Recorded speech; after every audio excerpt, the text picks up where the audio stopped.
Sure, it's Bruce Miller and it's the Sioux City Journal. I'm surprised that you guys weren't told in advance that this kind of shooting thing was going to happen, where they would just show your face. Was that a surprise to you when you got it? Was it? I mean, how did you react? No, we knew.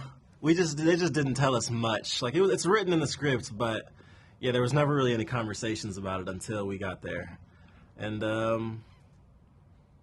yeah, we were there. We were already there, and Ramel was there, and he's very confident. So yeah, it was an easy conversation. Yeah. What do you compare it to? Is it like doing a self tape? Is that what it would be like, or? No. No. No. Because in a self-tape, unless instructed otherwise, you're playing to your reader. You're in the scene. You're still very much not aware of the camera's presence. So for this, the camera is the person that you're talking to, that you're giving everything to. So yeah, it's unlike, there is nothing to compare it to.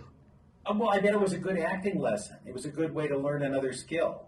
Oh, absolutely. Yeah. I think it involved unlearning one thing and learning another, and just kind of finding ways to be honest, finding different ways to be honest and present, and how to lean on and kind of rely on the other person's voice.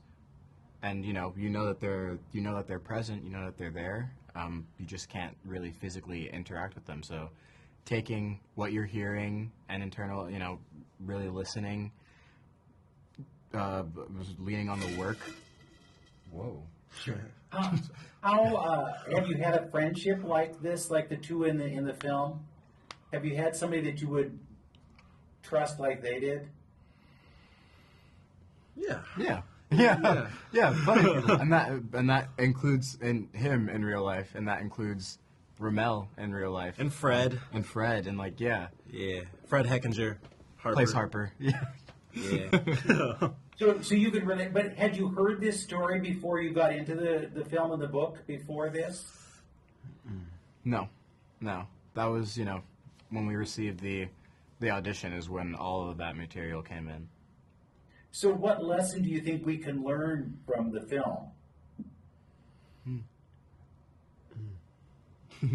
I think that this film offers the unique experience of really living in another person's shoes, in both Turner and Elwood, and living life and seeing a life unfold, and not being detached from it. You're fully experiencing it yourself. And so I'd just like for audiences to sit in that space and consider it for, longer than just being in the theater. Sit with it outside and sit with it when you go home. It's a beautiful shared experience as well. So if you shared it with another person, dive into that, what that experience was like for the other person. Well, what is Ramel like as a director? Very, very generous and trusting and confident, and he just makes everyone feel like they're there. Like you feel like I don't know, not to like make it so crazy, but you feel like you exist there. Like I've been on sets where it feels like there's kind of like splintering, and there's just like individual departments that only exist in their own world. But like it felt like everyone was a part of the same world. And I lost my next word, but yes. Well, it's a very moving film, so thank you so much for all you've done. And the technique is one now we'll see everybody else want to try it because it's so cool. Yeah, we'll see. That'd be really interesting. You're groundbreakers, right? Thank you so much. Thank you.